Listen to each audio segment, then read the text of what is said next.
C'est sur un air de guitare que nous allons quitter l'île pour nous rendre à 9021 km de là, où notre voyage commence au Mexique. En effet, chaque année, le 1er et 2 novembre est un week-end de festivités au Mexique. Ces derniers célèbrent Dia de Muertos, le jour des morts. Une fête traditionnelle importante dans ces pays d'Amérique latine. Cette fête est connue pour ses couleurs extravagantes, ses danses, ses chants et ses déguisements de Catrina.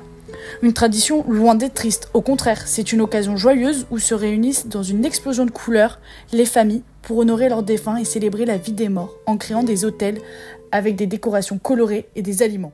Mais attendez, pas si vite! Pourquoi se rendre à 9021 km alors que cette tradition s'est implantée à l'île depuis 6 ans?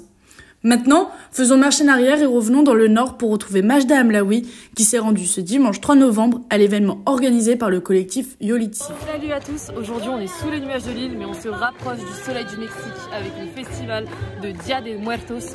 C'est le festival des morts à côté de la cathédrale de la Treille pour un merveilleux choc des cultures et diversité culturelle.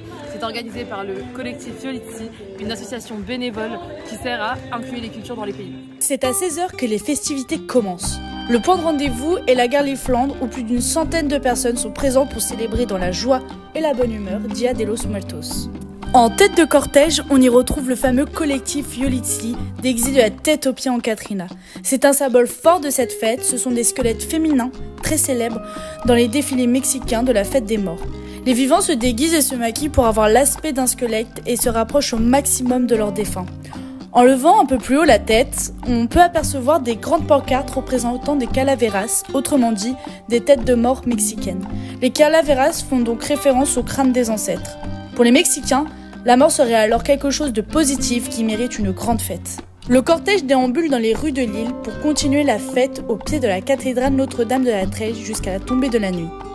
Un événement qui rassemble les petits comme les grands pour y découvrir toutes les traditions de cette fête Dia de los Muertos à travers différentes danses, qu'elles soient folkloriques,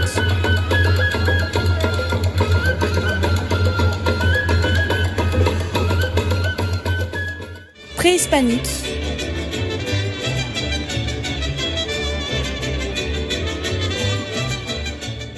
accompagnées de chants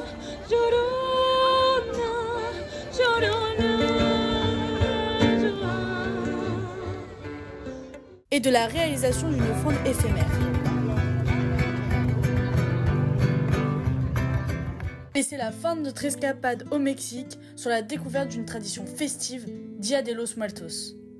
Avant de vous quitter, je vous laisse une dernière fois avec cette air de guitare.